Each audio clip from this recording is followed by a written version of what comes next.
Hello everybody, this is Bev, Clark Vision. Just excuse me while I put this phone on silent so it doesn't interrupt things. How are we today? It's Friday evening, the weekend. Thank God for that. Actually, I think it's been quite a quick week myself. I don't know about you guys, but I'm here to do a contest entry. This was one of the first things on my mind that I needed to do this weekend. Been thinking about this a few days and what I could talk about. Now I'm doing a contest entry for Josh Keech.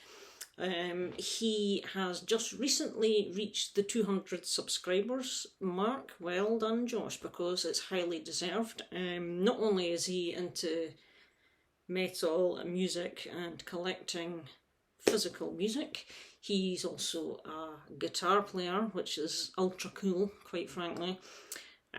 And he even writes his own music, records his own music, and he has an EP which you can find the links to via his channel. So I'm going to put a link to his channel below, specifically the video for this contest, so if you wish to enter you can check out the details, but you must be a subscriber to his channel. If you're not a subscriber to his channel, please go and subscribe, check him out. He's got a really interesting channel. Very down-to-earth guy. He's into a lot of the heavier side of metal, kind of like the thrashy, death metal-y kind of stuff, I think, are his kind of main areas, but he does like some other stuff, I believe. He does sport an Iron Maiden t-shirt, so that's all you need to know. Iron Maiden, that's all good. So yeah, congratulations Josh, and the contest entry, all he's asking you to do is talk about your other interests and hobbies outside of collecting music and records and CDs and things. What other things interest you in life? So here we go. I'm going to hope I don't ramble too long, but I have a few other interests.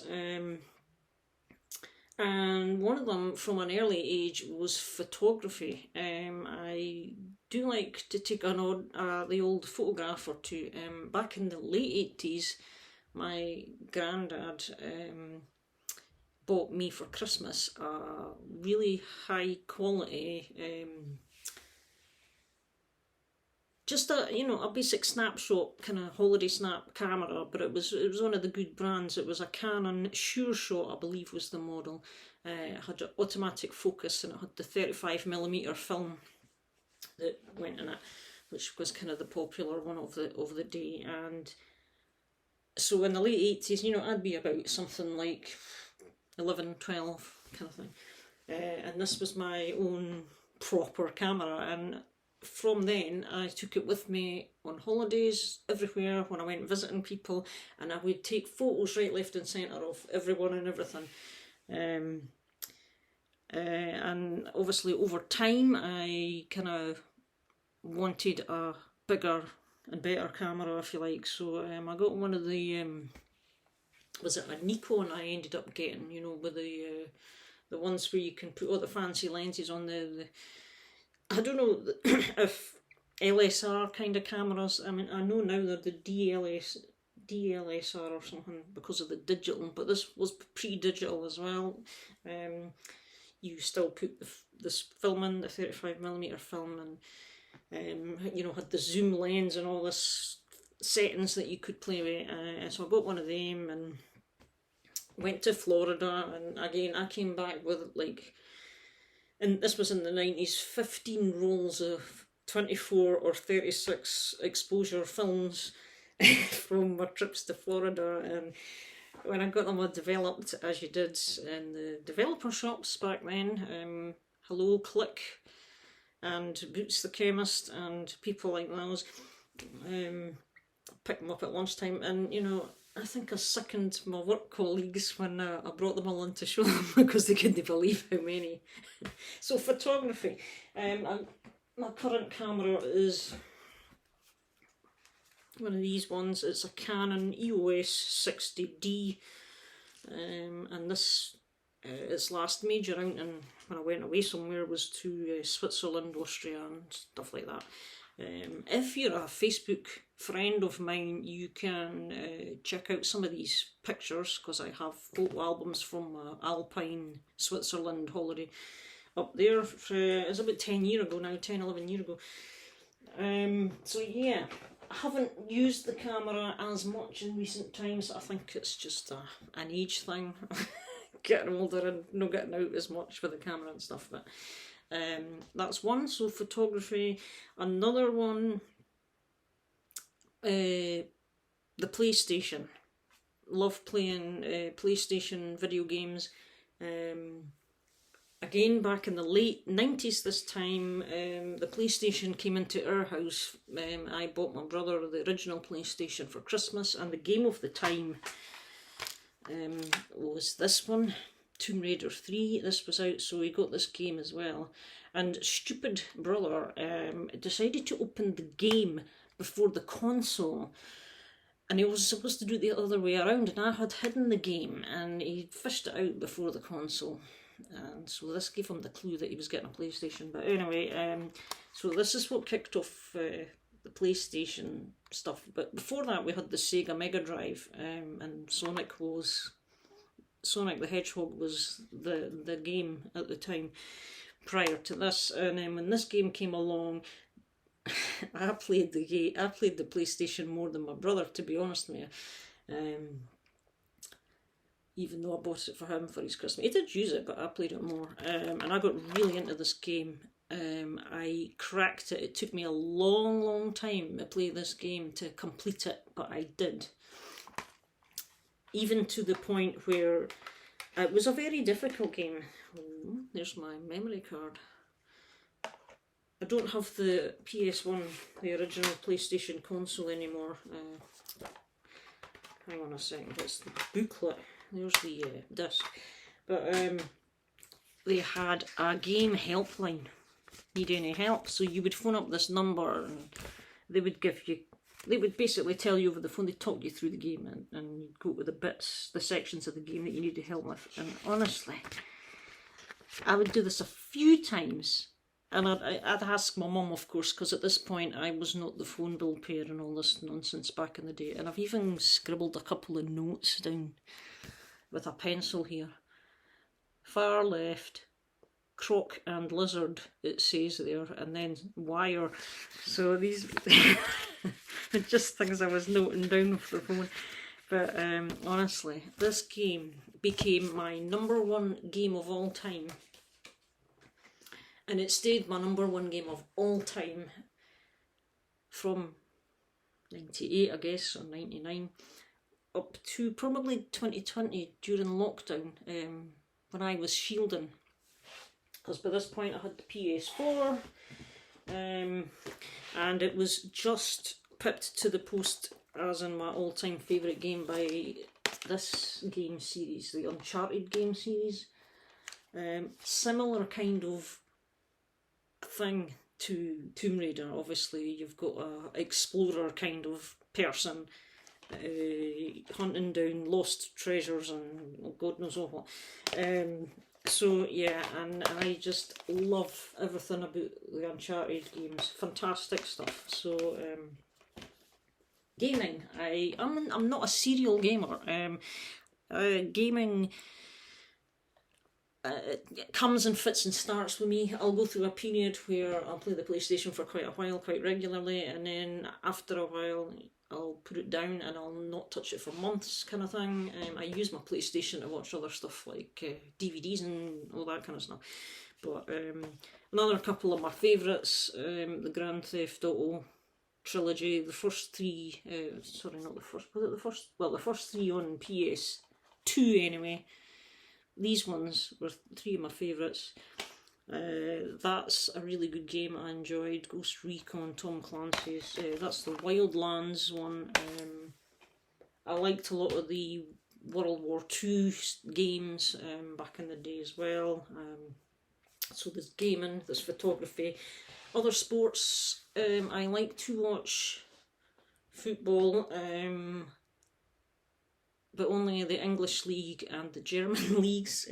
What I mean by that is, because I live in Scotland, I have no time whatsoever for Scottish football because it is pathetic.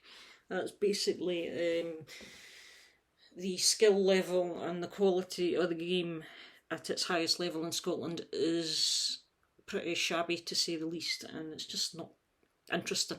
So I watch the English League when it's on the telly. We have Sky Sports and all that, and I also like Bayern Munich from Germany. I just like, I've always had an interest in that club for quite a few years.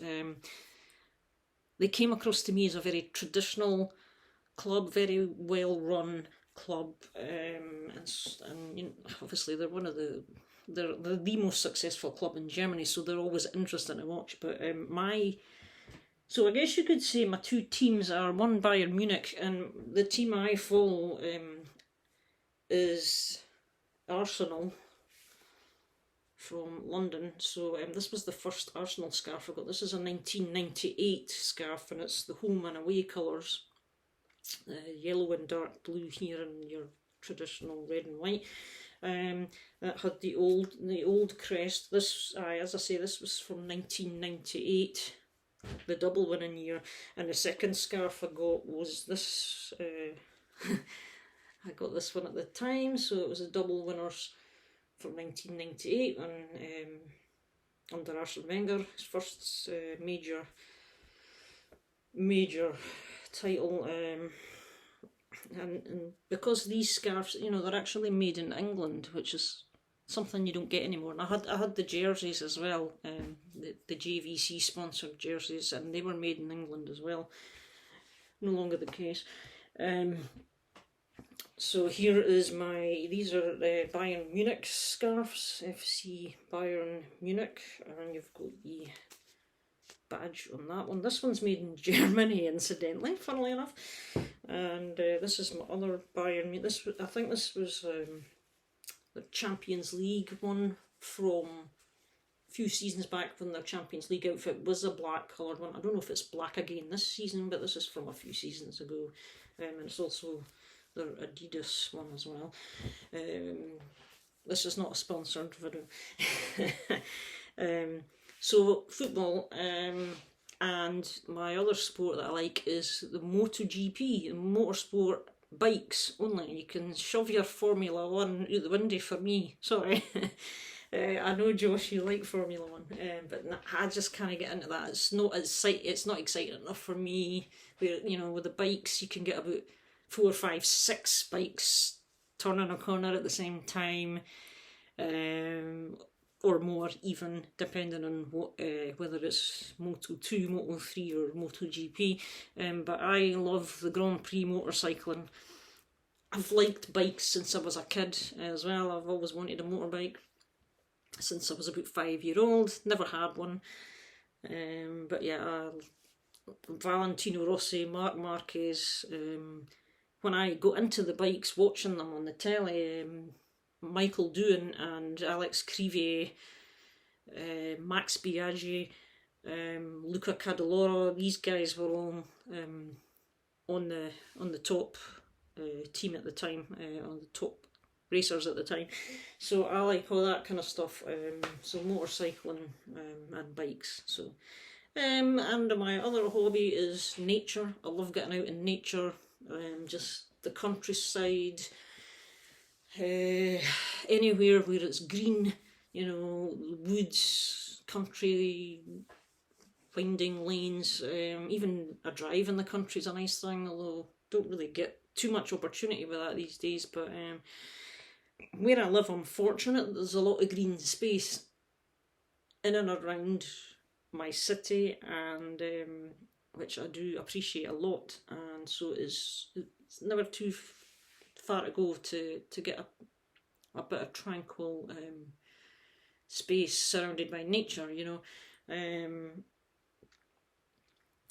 I'd like to get out more and do some walking and stuff like that. I kind of like that type of thing. So nature and animals, and you know, I have a bit of a thing for cows. For some reason, I just find them curious, and there's something relaxing about just watching them, you know. From a distance, I wouldn't want to be too close to them. And a tip is, especially if cows have their calves, their young calves with them, avoid going anywhere near them because they're very protective, and if they decide you're a threat, they will go for you. So stay well out of the way if they've got calves around.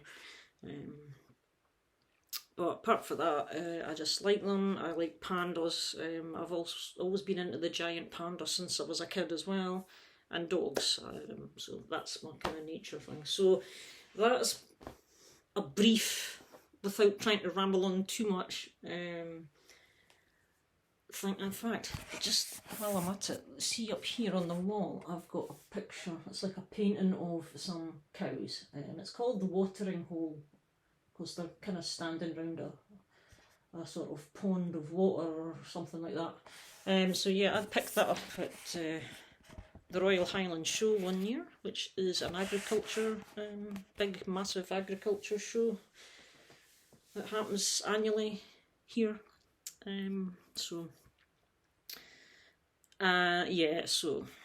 nature, the older I get, the more I'm into quiet nature and less people-y kind of places.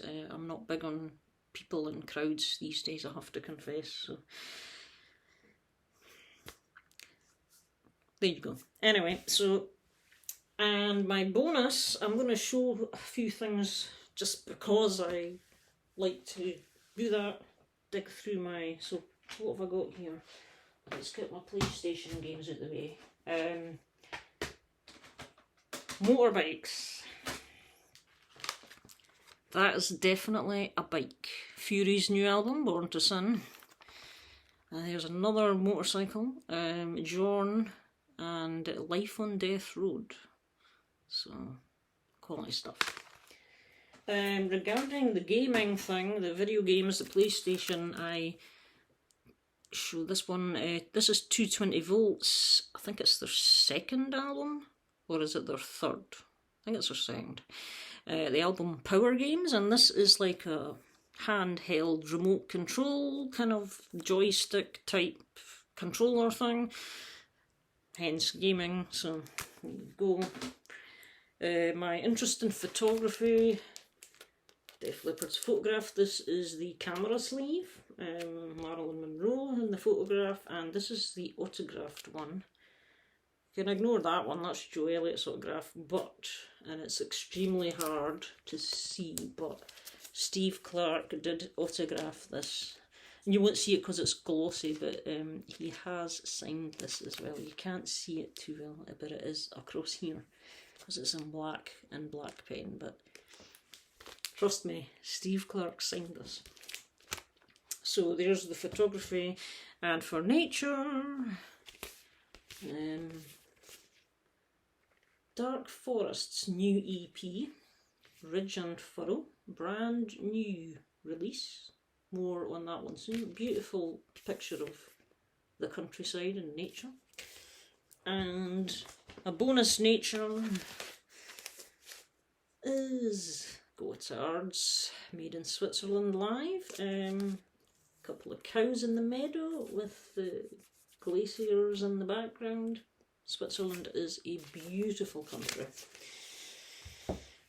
And that's that. So there's probably other things I could mention, but that'll do. So good luck if you're entered the contest, people. Do check out Josh's channel, and I shall see you all in another video. And again, congratulations, Josh, and keep up the cool guitar work as well. Bye just now, everybody.